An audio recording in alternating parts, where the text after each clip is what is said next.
Workington. York Acorn host Featherstone Lions. West Hull host Dewsbury Moor. That'll be a tasty one. West Hull are always a nasty side, aren't they? Yeah. Doncaster, they host the Coventry Bears, as we alluded to before, and Whitehaven will host Wigan St Pat's. That'll be a good test for Whitehaven as well, I think. Yeah. So, in that regard, we know that we will have 4 amateur community club sides into the 4th round, and we will lose at least 3.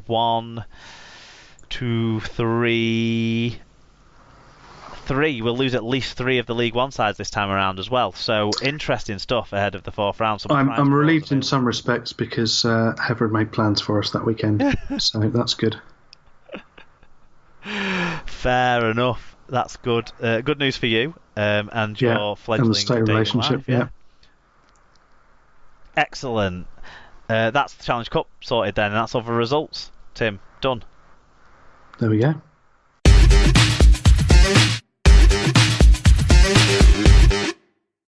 Predictions time then for episode 200 and what are we on? 8? Did we say? 8. Predictions time. We're going to start with next Sunday evening's game. The last game we'll see next week, but the most important game by a million miles, obviously, because it's the World Club Challenge. And it's Wigan Warriors hosting the Sydney Roosters. It's 7 p.m. kickoff on Sky. I'll be there, and I hope many of you guys will be there too. Maybe we can arrange some beers before the game at Wigan Central. We'll see that as the week goes on and see where I'm at with that. But there's definitely potential for that, I think, this time around. So we're going to do a preview show, I think, later on in the week. Maybe rob a bit of the preview show that I'll do with Wigan Fan TV, and then get some other thoughts. So I'll run a poll, get your results. I'll tell you what we'll do, Tim. We'll take some predictions on this one as well. So like normal run-of-the-mill predictions about who you think's going to win, who's going to score, who's going to play well, how the game's going to play out, and then some say whats as well, like what stupid stuff's going to happen in this game as well. Let's get that. What Anthony Gelling charging down a penalty in We'll get a whole section of the crowd turn up in shark suits. Or maybe it's cockerels this time around. Yeah. But leaving There'll that definitely side, be some cocks. Yeah, leaving that side because that's for later on this week for sure. How have you got this game going, Tim? I'll give you first dibs.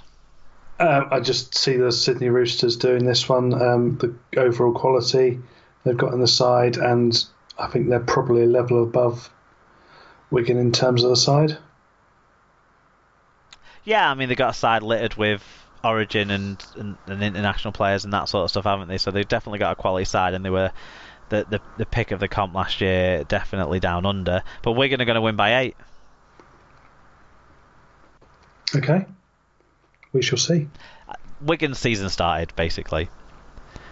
We're a little bit more battle tested. I know we've been missing tackles in the first 20 minutes of games and not starting games well. If we get the start of this game well, I certainly think we can finish really well in this game. So I'm hoping that'll edge us to a win by, I'm going to say 8.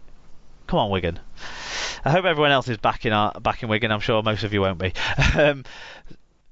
Round 10 of Super League then, Tim. Both 2 Sunday 3 p.m. This is utter madness.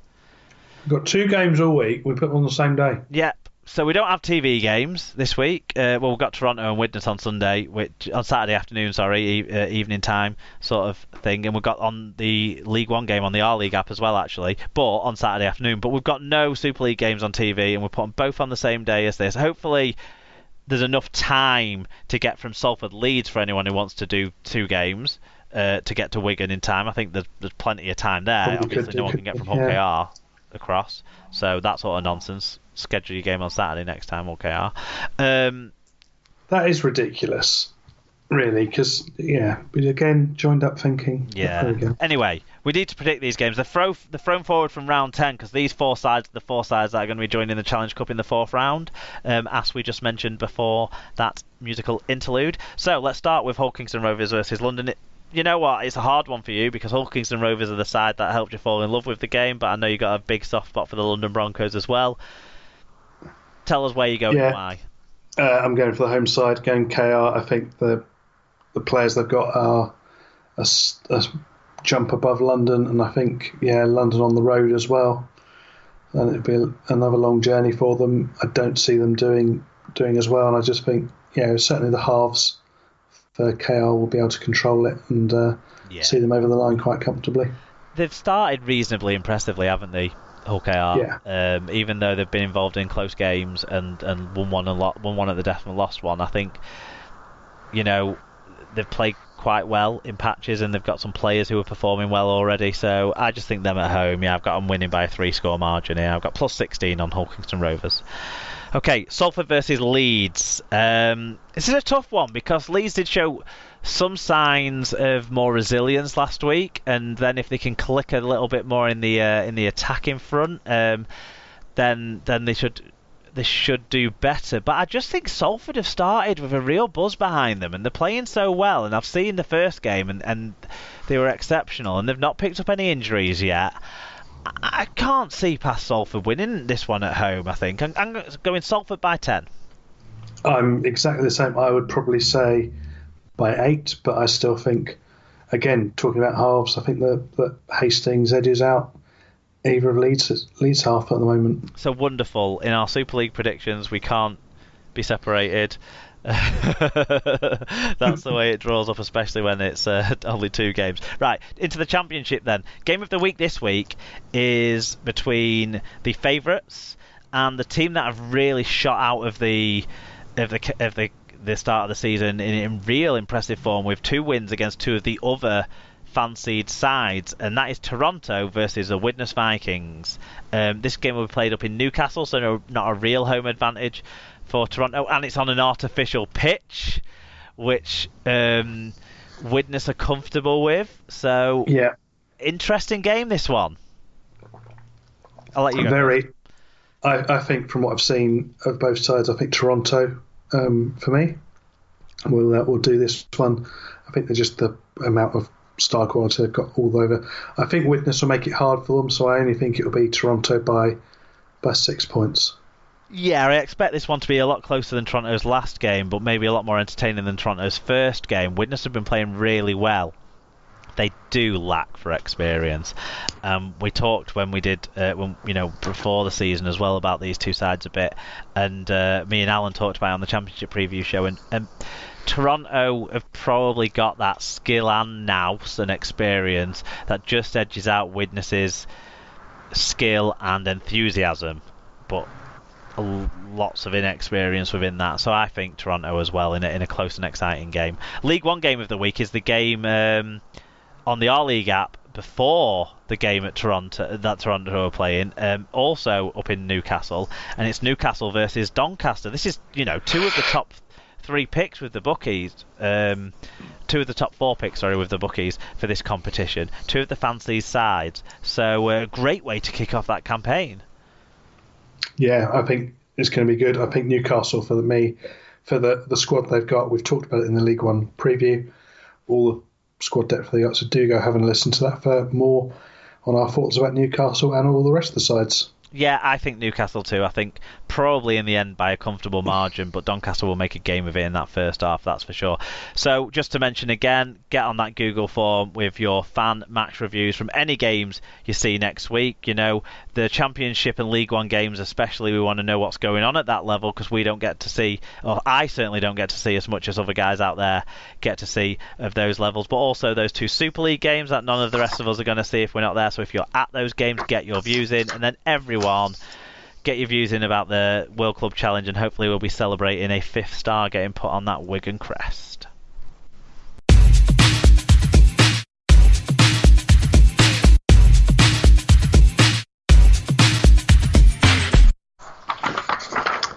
So time to move on to the quiz, and the quiz for you this week, Mark, we've got 3 questions, and it's all about what we were talking about in our League One preview show, which you can find above or below, whichever order we do it in. I think the League One preview show is going to come out first. Okay, so it'll be scroll down to listen to that. You might want to listen to that first. There may be some clues in there. I'm going to give you 3 questions about League One as a competition. So firstly, Since there's been a third tier competition, can you name all 4 of the sponsors of that competition? And I will give you 7 guesses. Well, Betfred. Yep, that's one. Is 1. Kingston Press. Yep. Is 2. Northern Rail. No, that was the Northern Rail Cup. Ah, balls. Okay. Do you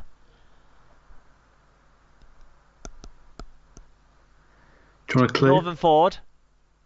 No. What? No, there used to be the Northern Ford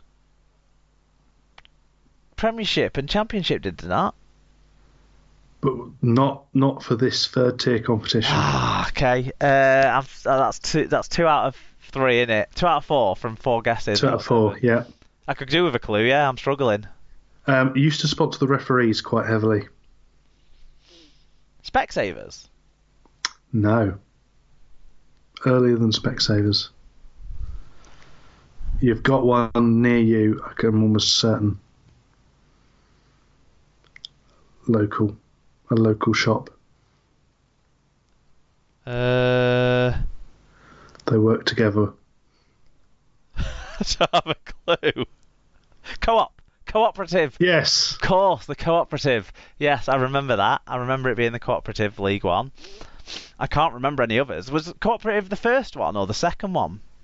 It was Cooperative Championship 1 from 2009 to 2012. Kingston Press from 2015 to 2017. So there was the one in Press Championship. between. And then in 2003 to 2008. Oh. This is when I thought it was Ford, so I haven't got a clue. I'm gonna have to give up on this one. It was Nuffield, the LHF Health Plan National League 2. I have no memory of that whatsoever. There we go. So that's the first. That was all one question. So do I get any points for that? No, because I didn't get it right. Move on. No. So, which League One stadium has the highest capacity? Highest capacity in League One. Doncaster. Correct. Doncaster's Keepmoat Stadium. Yeah, it's about 16, isn't it? 15,231. Yeah. Do you want to take a guess at who's next down the pecking order? I think that Workington's around about 10-ish, so that might be quite high in the list. Workington were third. Behind... No, because they've moved, haven't they, now? They're not at Wrexham's Racecourse Ground anymore. They're at that other smaller ground.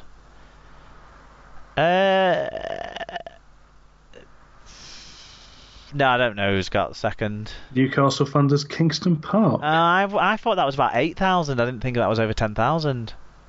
They put that new stand in, didn't they, though, a couple of years ago? Yeah. And so then, hazard a guess, this is just for fun, what the lowest capacity ground is. I would guess the lowest capacity ground in League One is... I was going to say Scholars. Allegedly, the New River Stadium holds 5,000 people. What? No, it holds about 1,800 max. Where would they go? On the running track, obviously. According to Wikipedia, it's Oldham's White Bank Stadium, licensed for 1,500. Yeah, fair enough. Good shout. Didn't think of that. Followed then by West Wales Raiders Straboniff Park. And finally, which are the oldest and youngest clubs in League One?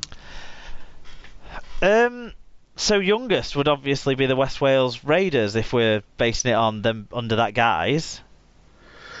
That is incorrect.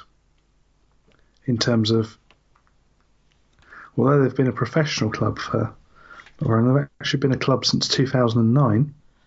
Are we talking about the real West Wales Raiders? That's a trick question then, isn't it? That's a trick question because they've only existed for 2 seasons, like 1 season.